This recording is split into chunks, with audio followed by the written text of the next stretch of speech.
Sunraku prepares to fight the bounty hunter who attacked him. He regrets not having the chance to fight against prize hunters. He borrows a muffler from Tango to use as a distraction. Sunraku approaches Ruthia, and they begin to fight. He strategizes on how to fight her, choosing to block her attacks and attack when he sees an opening. Ruthia's attacks come fast and are telegraphed for the most part. Sunraku blocks them, but loses a slight portion of HP. He waits for the right moment and activates a skill that boosts his movement speed to hit Ruthia with an attack. After this, he summons another sword from his inventory and launches a series of multi-hit attacks, but Ruthia presses on with her attack. Sunraku and Ruthia engaged in a close-range battle, both needing to get as close as possible to their opponents. Sunraku narrowly avoided Ruthia's attacks through evasive actions and used his acrobatic skills to gain momentum.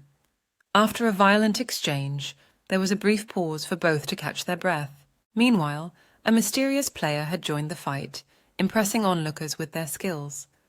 Sunraku also caught the attention of Saba, who recognized him as a survivor of Mu. Cheers erupted as Sunraku and Ruthia clashed once more.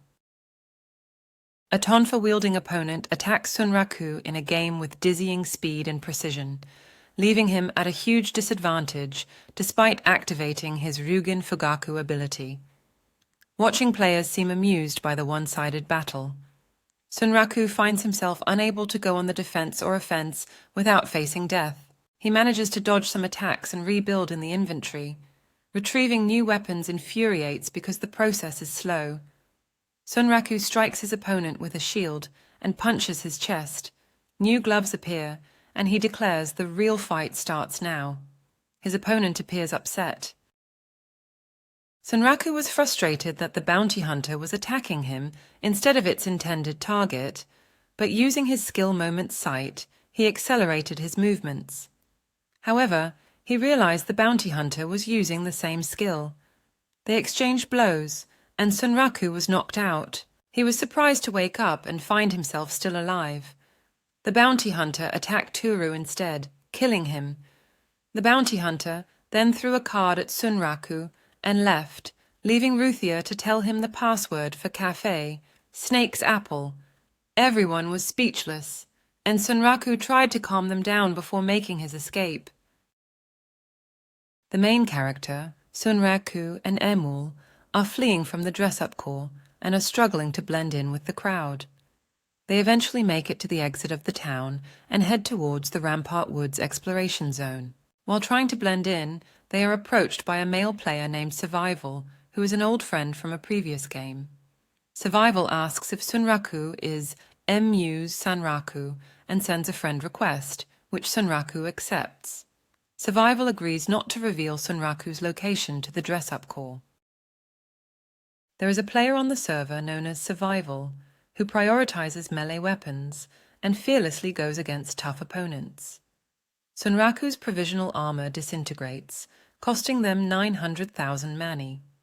A Vorpal bunny kills a player who witnesses Sunraku's armor destruction. Sunraku leaves with their companion to rabbits, deciding to visit Cafe Snake's Apple. The cafe's specialties are sweets, and there is a secret menu. Sunraku is directed to a private room and experiences transfer magic. A woman with a low voice greets Sunraku and offers them a job quest called Revenge's Dead Edge. The 3-minute time limit for equipment change was almost up. The BGM was a soothing, smooth jazz, creating a relaxing atmosphere in the dimly lit, mysterious, cabaret-styled establishment. The old man at the counter and a little girl in an exposing bikini armor were possibly bounty hunters. Avenger was a hidden profession for quests of the highest difficulty setting. The jobs may be volunteer work for the betterment of the world or for the thrill of battle. Sunraku presented an amber crystal as a gift and learned about rumors of a nocturnal monster rampaging about. The establishment was only meant to be a light introduction, and Sunraku left with a package of apple pie.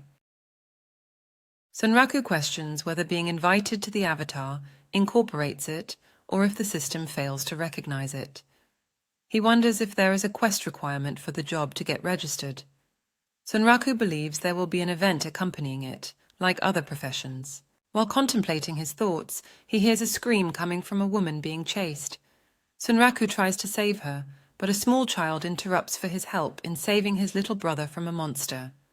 Sunraku debates on which choice is right, calculating the outcome. He decides to use his movement skill, Managam Pride, to save the woman and child. Sunraku delivers a powerful flying kick to the ragged man, but his success is critiqued by a young girl who deems his time as room for improvement. The girl introduces herself as Tias and says she will be in charge of Sunraku. The Sensei of Avengers tests them on making difficult choices. Given a choice between saving a child or a woman being attacked by a monster, most people would choose the child, but the Sensei reveals that choosing the right action with consciousness is essential. The Sensei reveals that their test was performed by paid actors, but their acting skills are incredible, and even a professional assassin would be fooled. Sunraku chooses to become an anti-monster type. Tia Sensei takes Sunraku to an oversized golem-like cherry tree and orders them to beat a monster called Maneata, made of human arms. Sunraku defeats it in 5 minutes and 18 seconds. Sunraku learned from Tia Sensei that the work of an Avenger is irregular and requires no hierarchy. Tia Sensei was caring and kind, treating Sunraku to an apple parfait and wearing a school swimsuit for a screenshot. Sunraku acquired the job of Avenger and learned that to eat delicious food in the game, one must possess the appropriate amount of money. Sunraku went to meet Rei, but found her in a trembling and glitchy state, putting their plans on hold. Sunraku offers to lend Saiga Zero a VR system when his malfunctions and suggests backing up his data before sending it for repairs. Sunraku has 2 sets of VR systems he doesn't currently use and offers one to Saiga Zero. They plan to meet at Rock Roll, but the shop is closed for the weekend. Sunraku offers to bring the VR system to Saiga Zero's house and check out his malfunctioning VR system. Saiga Zero accidentally sends a weird message, but quickly deletes it. Sunraku plans to eat breakfast before heading over to Saiga Zero's house. The school districts function like isolated islands, with students staying in certain schools assigned to their respective regions. Sunraku's parents chose their home in this area due to the low price of land. He arrives at Saiga's large residence, with a large wall and no apparent entrance. A group of children is playing with the intercom, but Sunraku manages to enter and meets a maid. He waits for Saiga and notices a strange keychain. An old man appears, whom Sunraku thinks is the boss of the castle. The protagonist finds a fishing lure and tries to start a conversation with an old man about fishing. As the conversation drags on, the protagonist desperately signals for help. Eventually, Sunraku, the protagonist's classmate, comes to their rescue and introduces the protagonist as Hizutome to the old man. The protagonist starts regretting coming as the boss seems too powerful and he feels cornered. The boss mentions wanting to pass his regards to Senji, causing the protagonist to wonder about the connection between his father and the boss. Saiga enters and, after a conversation, leaves to get her device while Hizutome enters and talks to the protagonist about VR. The protagonist feels intimidated by Hizutome's aura and answers her questions cautiously. The girl named Saiga Oni doesn't seem to like video games or VR. Sunraku tries to explain the benefits of VR technology to her. He believes that combining full-dive VR with physical exercise is good for the body, just like astronauts train before going into space. Sunraku talks about his own training routine and is asked if he plays the same game as Saiga's little sisters. He dodges the question and lies that he belongs to the same guild as one of the sisters. Saiga's sister arrives, and Sunraku realizes that her name is Sen. Sunraku apologizes to Hizutome and leaves the room. Rei and Saiga discuss the Shanfuro game. Sen returns and warns Saiga about the consequences of not working hard in the game. Sunraku inspects Saiga's VR device. Saiga suggests they go to her room while she is logged into the game. Sunraku sits awkwardly in Saiga's Japanese-style room. Sunraku considers making a move, but decides against it. Saiga wakes up and tells Sunraku that something was wrong with her system when she tried to log into the game. Sunraku offers to lend her his console. As they get up, their legs become numb and they fall. They end up in a suggestive position just as Saiga's maid walks in. Sunraku tries to defuse the situation, and they eventually move on to the task at hand of migrating Saiga's data. Sunraku is relieved to leave the Saiga household as the tension is high, comparing it to a difficult video game level. The supply boxes were taken care of by the small fry swarms. The last stage was a headache, but carpet bombing solved the problem. Saiga offered to guide Sunraku back to the front door, and he asked her to log in that night to help prepare for the new continent. Sunraku believed the most important skill for gamers is to make time to play games, and heard about accidents in Nephilim Hollow from Rust. Rei found herself in a situation taken from an adult video game and tried to regain her composure. Senni heard about Rei inviting a boy to her room and asked if she was interested in him. Senni gave romantic advice that Rei wasn't interested in and tried to talk about birds and bees. Sunraku inspected the prototype and named it Brynhildr. There are 4 new continent research vessels: Traveling Discovery, Belhemerus, Lebiosnu, and Zuizui. Sunraku saw Akitsu Akan and Rei fight and win against Jura Vulcanrex and Leo Nemiarex. They strategized on how to defeat them. 3 guilds, Wolfgang, Library, and Black Wolves, jointly created Teres Celestial, which will transport players to underwater city Lulilas for the unique scenario X. People stare into the abyss, the world turns around. The scenario begins with the Fearless Fishing Expedition quest. Sunraku talks to Pencilton about their experience and tactics. They have trouble with equipment durability in the dungeon, but the boss battle with Kutanid should not be difficult with 8 people. They discuss how it will be easy with a tactical war beast and Rei's Armageddon. Akitsu Akane and his Dragon's Breath are also mentioned. Pencilton and Katsu had to play all night and look exhausted. They enjoy a nice chat before departing on their voyage. The professor and his wife are strong players. They discuss the unique scenario X of Sigwurm and how it relates to the world quest. It will involve more players than the previous quests. The professor is pleased with Sunraku's answer. The experienced captain of the Ceres Terrestrial exuded confidence and wealth. Sunraku decided to visit Rabbits and then the mansion where the saint was staying. He expressed his curiosity about why he only turned into a female when dealing with humans, but reminded himself to focus on the job and not let personal feelings affect his decisions. Emil noticed Sunraku's head wobbling and activated muffler mode. Sunraku presented an ID card with a particular emblem to board the ship. The saint informed Sunraku of a quest to escort and protect the king, along with the first princess who Sunraku suspected would add to his responsibilities. Sunraku asked to take friends on the mission and received permission from the saint. The team boarded the Zuizui and Sunraku created a save point in the cabin. They decided to do something to pass the time until they reached the new continent. Sunraku learned that Rei was on a different ship, and the Akitsu Akan plus Rust and Mold combo were on the same ship as him for a quest to investigate the new continent. Many players sneak onto the ship to get to the new continent, risking being thrown into the brig. Sunraku obtained a boarding license through a loophole and contemplates other options. They need their gender back to normal and meet up with Golden Scorpion. They visit Bunny Court, where Brake's blacksmithing workshop stands out due to its advanced operating table. They reinforce the furnace and incorporate a red gem, causing a blinding flash and Emil's agony. Despite their protests, Brake insists on increasing the flame and heat. Blacksmithing involves 3 main steps: softening, shaping, and cooling the metal.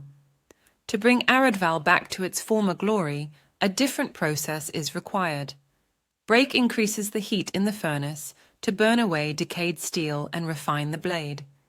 Sunraku urges Emil and Aramis to evacuate as the temperature grows dangerous. Brake throws crystals into the furnace, but they are not effective. Sunraku suggests using amber crystals Luem Amva, which contain the power of fire. He finds a crystal with fire inside and uses his throwing technique to unleash its power. Sunraku throws an amber crystal into the furnace, causing a bright red flame to burst forth. He jumps in front of Break to protect her. They rush to check on her, but Aramis is kicked by Break. The sword inside the furnace is the heroic weapon with the blade in the shape of a leaf. The anvil melts from the heat of the sword. The anvil. Sunraku tries to put the sword in his inventory, but it starts melting the floor, so he puts it back in the furnace.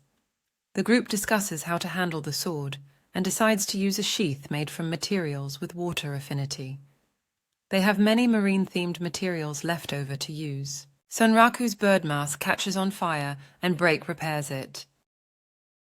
Someone visits Tia Sensei, a little girl, to ask if it's possible to accept quests in cities they haven't visited. Tia Sensei explains that maps have branches and only some are safe to traverse. The visitor is hunting the Dominion Hornet for weapon materials, which brings up concerns about the dangerous Magnanimous Sanctuary. Tia Sensei suggests the nearby Sanctuary of the Unseen Clouds instead. The master of the Wandering Sword Cafe brings them a map of the continent, and Tia Sensei points to the location of the Dominion Hornets. Tias and the main character discuss the best route to their destination, considering the different obstacles along the way. The main character suggests a faster way, but Tias warns of potential vicious monsters. They discuss the possibility of taking a ship, while the main character poses a question about Ruthia. They encounter obstacles in the ancient ruins of the Gods Dungeon, and the main character reflects on the lack of challenge. They come across a group of players before continuing on their journey. The Ruin Keeper was a hybrid of an old man and an aircraft, and Sunraku defeated it after a challenging battle. He found a new material called the Mossy Iron Plate, but only picked it up because he had space in his inventory. His goal was to reach the Sanctuary of the Unseen Clouds. He teleported back to Rabbits with Emul, but stayed on the New Continent Experimental Research Vessel, which was a luxurious line cruiser equipped with some weapons, shops, and workshops. Sunraku drank wine in his private cabin and explored the ship. He communicated with his guildmates using 2 seagulls and asked them to deliver messages to Rei and Akitsu Akane. He rewarded the birds with fish. The seagulls struggled to eat the hard sea bream. Sunraku reminisced about island-style diets and the abundance of the wilderness. Suddenly, an octopus-like monster attacked players on the ship's deck. The noble's NPCs watched with amusement. Sunraku communicated with the seagulls through telepathy and learned that the cafe on board was only present on this ship. Sunraku stumbled upon Ruthia's legs, submerged in a trapdoor, and felt sad, even taking a screenshot. Sunraku pushed forward with their weapons-strengthening plan. The areas in Shanfro are named after the monsters that may inhabit them, with unique enemies in each area. Sunraku marvels at the stream of clouds in clouds flowing upstream and uses Emul's magic to detect any enemies. They encounter Dominion Hornets, their original target, and give chase even as they face many fish-like creatures swimming through the clouds. Sunraku crouches and submerges herself and Emul in the clouds, reducing visibility but using Emul's navigation to guide them. As they walk, they encounter a lot of enemies with active sonar, detecting them 20 meters away, giving them plenty of time to prepare. Sunraku hides in the clouds, waiting for monsters to approach. He plans a surprise attack on the approaching figures, assuming they are monsters. He activates a weapon and charges towards the monsters while in a heightened state. Sunraku quickly takes out the bees and then turns to face a Dominion Hornet, which unexpectedly draws in backup. A giant cloud elephant soon appears, and Sunraku is forced to battle both monsters. The cloud diving elephant is a unique monster that can control the environment around it. Sunraku and Emul prepare to face it, with Emul using a powerful magic attack. The Dominion Hornets attempt to ambush them with a cloud screen, but Sunraku easily dispatches them. More hornets arrive, but Sunraku sees through their strategy and collects rare materials while defeating them. Sunraku and Emul then face off against the elephant, with Sunraku taunting it with his star cloak. The elephant charges at them, but Sunraku remains calm and prepares for the collision. Without using any MP or magic, the world around Sunraku suddenly stopped as the cloud-diving elephant charged towards them. Sunraku used Emul's full counter-reflection spell to reflect the elephant's attack, causing the elephant's tusks to break. Despite successfully achieving their goal, Dominion hornets began to gather around the injured elephant. The ground shook as the elephant's parents arrived and prepared to stampede towards Sunraku and their party. The parents had heavy armor and could produce bullet-like ice, but they did not cause any friendly fire. The smaller elephant was not dead and reached out to its parents with its trunk. The parents rushed to their child and affectionately stroked it with their trunks, and Sunraku acknowledged their display of parental love. However, the elephant brought its fate upon itself by straying from the pack. On the third day of their voyage, Sunraku and Emul discussed the monotony of staring at the ocean for 3 days straight. They had collected the materials they needed and were waiting for their weapons to finish upgrading. Although the voyage was typically peaceful, there were occasional attacks from sea creatures. Sunraku expressed annoyance at the difficulty of avoiding recognition by other players. Emul suggested fishing as a way to pass the time, and Sunraku enjoyed it, but was disappointed when he released a talking fish. On the 5th day, Sunraku and Rei had free time to play the game. They discussed the importance of being intentional with actions, and Sunraku checked on the VR device lent to him by Emul. Saiga mentions their success in bringing a stowaway on board the ship. They discuss the invitation from the Bunny Country quest and the Vorpal weapons. Sunraku thinks about the hidden mechanics and parameters of the game and reveals some information on a mysterious weapon. They discuss the possibility of an artifact or item containing information on the weapon. Saiga asks Sunraku about Diare's secret training. They talk about the importance of a role model and the potential impact of one sister surpassing the other. Amidst a storm, Sunraku screams while holding a watering can and trying to maintain balance. He curses and screams as he tries to save his crops. Suddenly, a large giraffe-like monster appears, causing natural disasters. Sunraku uses the game's magic system to attack the monster, but to no avail. Eventually, he wakes up in the real world and appreciates the hard work of farmers. He plans to defeat the monster once and for all. He decides to visit his employer as the New World research vessel is arriving soon. Sunraku wakes up his companion and heads out to meet the saint. Sunraku reassured his companion José that he would not attempt any unreasonable actions and joked about her intense roleplay. He then received a handful of items from her, including what seemed to be a recording device. The saint requested Sunraku to prevent assassination attempts on the king and princess until sufficient evidence could be gathered to prosecute the potential assassin, a task made difficult by the time progression of the game and the need to complete other quests. Despite this, Sunraku remained optimistic and relied on role-playing to navigate the situation.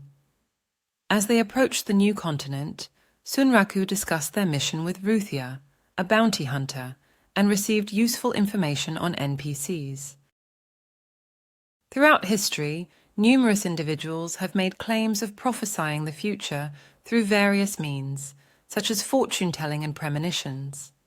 The ability to predict the future can be divided into active and passive methods, with the former being the most commonly depicted in media. At present, a group of players have arrived at the Azuchi Tower of Bones and Skulls, a fortress constructed to intercept foreign enemies, where the saint shows visible signs of shock upon seeing the fortress for the first time. The fortress is adorned with bones and has an ominous design, likely the result of intentional changes following a recent attack by a raid boss monster. Despite the saint's composed exterior, she expresses discomfort with the unusual design and attributes it to the work of a twisted artist or architect with a common theme of murderous intent. Sunraku looks around and sees a small girl avatar who is clearly a player. Despite this, he feels suspicious of her presence. The player discusses the new continent, but the atmosphere is gloomy and depressing, with players dying at the hands of an unknown monster. Sunraku and Emul manage to escape and prepare to fight the monster, armed with intel on its attack patterns.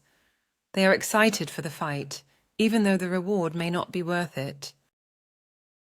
A tired Emul seemed confused about their recent victory, but Sunraku held the undeniable proof of their success, a scythe.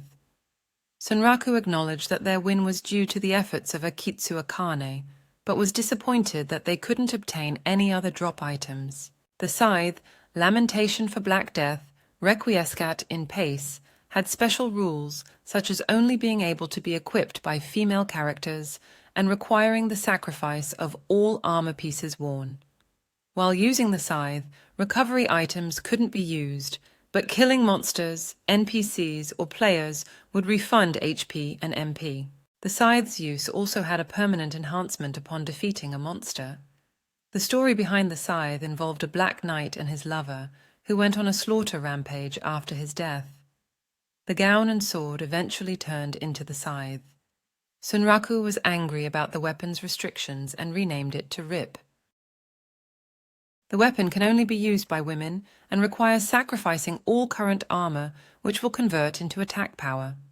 The weapon must be unequipped by dying and requires dying again to be equipped again. The limitations include a debuff and the inability to use recovery items. However, defeating an opponent refills HP and MP, boosts EXP, and strengthens the weapon. The weapon is too restrictive, and its disadvantages outweigh the advantages. Sunraku considers using it to test its workings.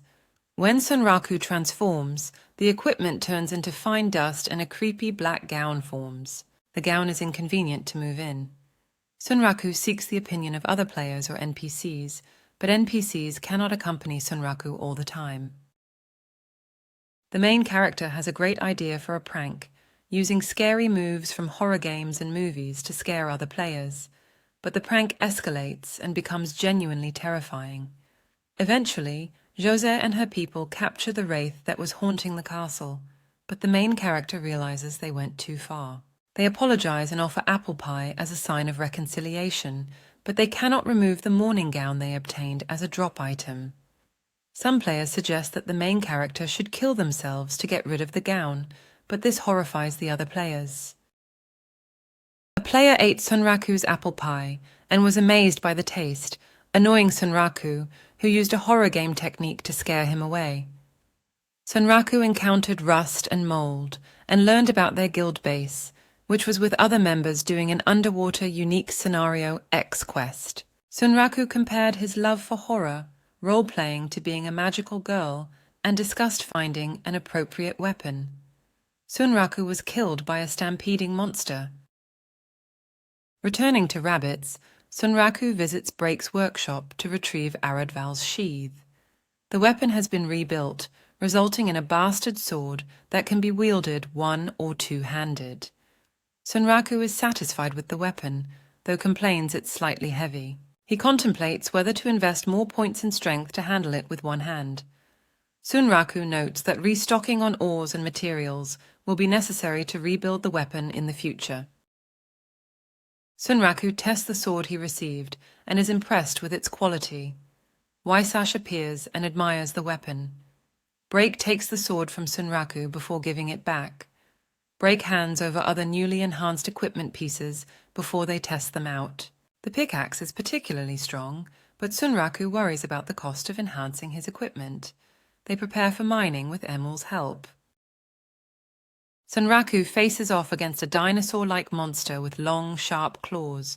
Poison debuff allows him to defeat the monster easily. He laments the limitations of using a rapier to inflict the debuff. Sunraku overhears conversation among players and realizes he may have to fight them if he can't find any monsters to test his equipment. He also seeks a facility to remove the level cap on his avatar. He believes being in a guild is important for achieving certain goals in the game. Sunraku decides to return to the castle since there are no more monsters in the area. Suddenly, He hears the sound of players in battle and decides to join in without a strategy. In 3 days, 16 trials were completed and Rip's stats doubled. 13 copies of True Quiet's Tears and Noble's Insurance were also gained. 2 days later at midnight, the Knights Corps are anticipated to march out. Julius is in charge of the 3rd platoon, and Albrecht is the prodigy of the current generation. Sunraku planned for an all-night quest. Saints Guard can't cooperate due to their own schedule. No kill rescue mission is preferred. Environmental kills are possible. The Crimson Place parfait was served. The former king is moderate, and the new king is extremely radical. Ruthia Pison explains the creed of the Wandering Swords and suggests that the wielder respect the sword. Sanraku's companions have successfully defeated Kutanid, thanks to Sanraku's information. Although the boss battle was easy, the running away phase was difficult due to killer whales and zombie parades. Sanraku asks about defeating Atlantic Reaper Orca on the first try, but Arthur accuses him of selling his soul to seafood. Sanraku suggests talking things out instead of resorting to violence. Sanraku is also in the middle of a unique quest. He thinks about the true love and true hate unique scenario, which requires possessing the Dullahan blade and the noble Scisrant, and coming into contact with someone with vast knowledge of weapons and a master blacksmith rank.